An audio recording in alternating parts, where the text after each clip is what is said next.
Hey guys, सो आज हम करने वाले हैं बायोलॉजी का 11th स्टैंडर्ड का चैप्टर नंबर 1 और चैप्टर का नाम है कुछ इस तरह से द लिविंग वर्ल्ड।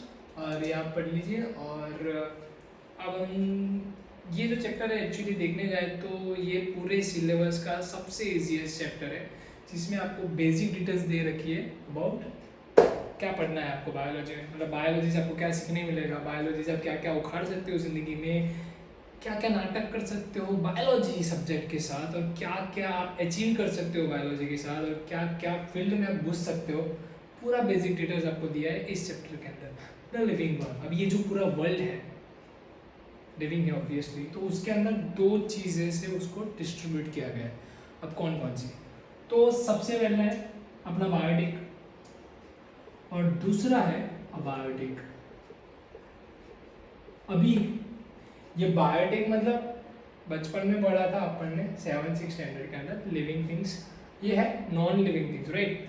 सो अभी लिविंग थिंग्स और नॉन लिविंग थिंग्स जब दोनों मिलता है तो क्या बनता है? एक अच्छा सा लिविंग वर्ल्ड बनता है। क्यों? क्योंकि आप अभी जिस डिवाइस से मुझे देख रहे हो वो नॉन लिविंग थिंग है और मैं खुद लिविंग बीइंग हूँ।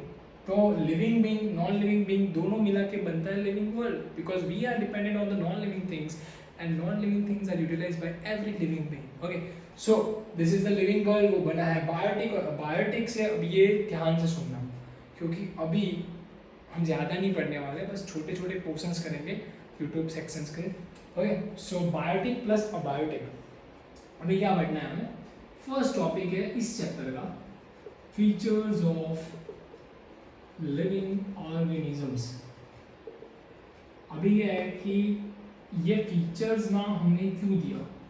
फीचर्स ऑफ लिविंग ऑर्गेनिजम्स क्या मतलब कि आप साइंटिफिकली कैसे बता सकते हो कि भाई ये मार्कर जो है वो नॉन लिविंग थिंग है और मैं जो हूँ वो लिविंग बीइंग हूँ? ऐसा मैं कैसे साबित कर सकता हूँ? On what basis I can say that this thing is a living thing and this thing is a non living thing? Okay, so उसके कुछ फीचर्स होंगे जिससे आप ये दिखा सको कि भाई मेरे पास प्रूफ है गधे कि ये लिविंग थिंग है और ये लिविंग बीइंग है। तो ये प्रूफ कौन से है? तो मैं आपको बताने जा रहा हूँ प्रूफ। सबसे पहला ग्रोथ। अब ऑब्वियसली आप खाना खाओगे, पानी पियोगे तो कुछ ना कुछ तो बड़ा होगा। आई मीन आप भी बड़े होंगे, प्लांट्स भी बड़े होंगे, सब कुछ बड़ा होगा ग्रोथ से। ओके, सेकेंड अपना आता है ग्रोथ के बाद, वो है एनसीईआरटी के हिसाब से रिप्रोडक्शन।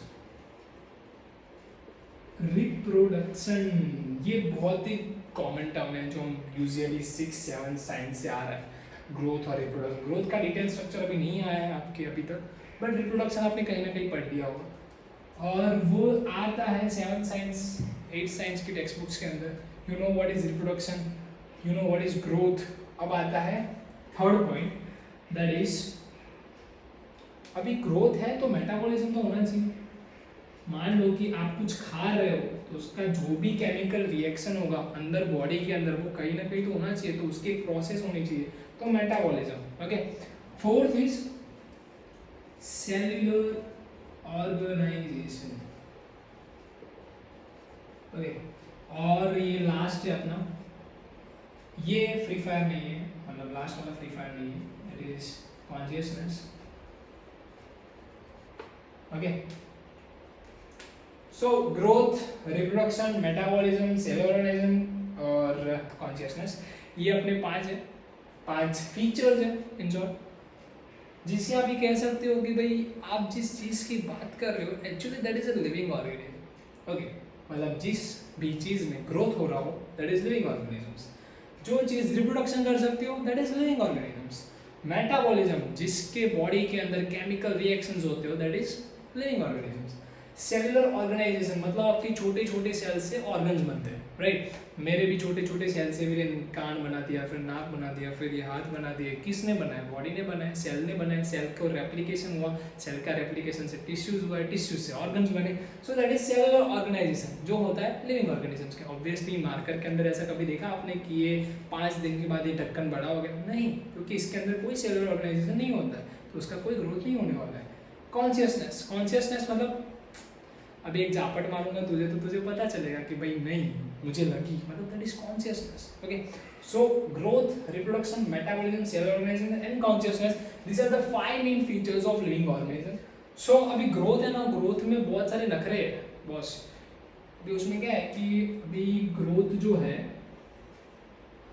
उसका हम डिटेल पढ़ेंगे. ओके, सो ये स्क्रीनशॉट लेना हो तो ले लो क्योंकि एक तरह की नोट्स ही है. Okay, so we will go on the next, growth की डिटेल पढ़ेंगे.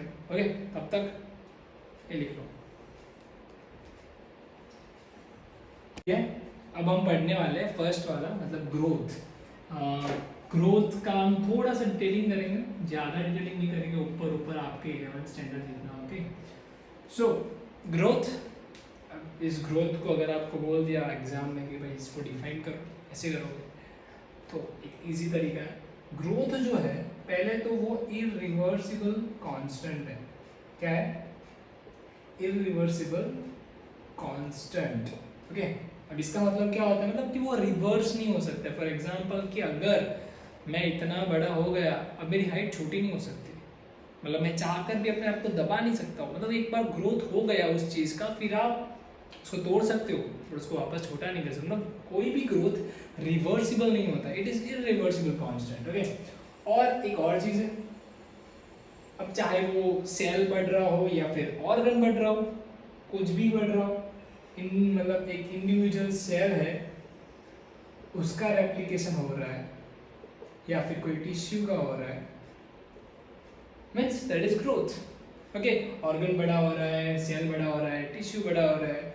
सो ये एक डेफिनेशन बन जाती है छोटी सी. अब इसको मुझे लिखना है एक सेंटेंस में, तो आप एग्जाम में कैसे लिखोगे? So write down like growth is an irreversible constant leads to increase in size of an organ or even an individual cell. अभी आप बोलोगे कि भाई टिश्यू भी नहीं लेगा. आपने ना टिश्यू बोला, एक्चुअली ऑर्गन जो बनता है वो टिश्यू से ही बनता है, तो मतलब उसका साइज बड़ा होगा, ऑब्वियसली टिश्यू का बड़ा हो गया. सो ज़्यादा माथा में दौड़ाना हो. So this is the definition of the growth. Growth is an irreversible constant, leads to increase in size of an organ or even an individual cell. अभी ये जो ग्रोथ है, अभी ये ग्रोथ में ना बहुत, मैंने बोला ना बहुत नखरे बॉस. अब दिखा दो कौन से नखरे हैं.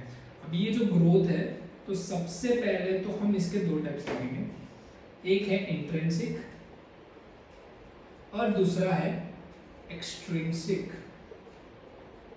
अब ये इंट्रिंसिक क्या है और एक्सट्रिंसिक क्या है, राइट? इंट्रिंसिक मतलब कि मानो कि आप बचपन में आपकी किडनी छोटी थी, 8th स्टैंडर्ड में आगे बड़ी हो गई, और अभी आप 11th में मतलब और भी बड़ी हो गई. सो किडनी कौन सा ग्रोथ दिखा रहा है? तो भाई इंट्रिंसिक ग्रोथ दिखा रहा है. ओके, अगर मसल्स जो है आपके, अगर वो ग्रोथ कौन से दिखा रहे हैं, तो भाई वो इंट्रिंसिक ग्रोथ दिखा रहे हैं. अब एक्सट्रिंसिक ऑटोमेटिकली पता चल ही जाएगा. हेयर ले लो, नेल्स ले लो आपके.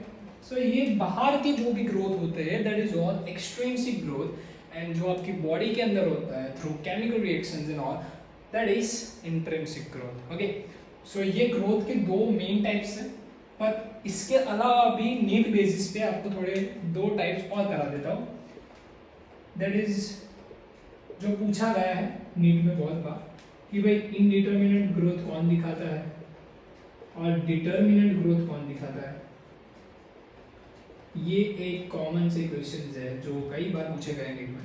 सो इनडिटर्मिनेट ग्रोथ मतलब कि ग्रोथ होना स्टार्ट करता है तो साला रुकता ही नहीं है, तो ग्रोथ करता ही जाएगा, करता ही जाएगा, करता ही जाएगा, it will not stop. Okay, so ऐसा ग्रोथ किसमें होता है. और डिटर्मिनेंट ग्रोथ मतलब एक लिमिट पर आने के बाद उसका ग्रोथ ऑटोमेटिकली कम हो जाएगा या फिर बंद हो जाएगा.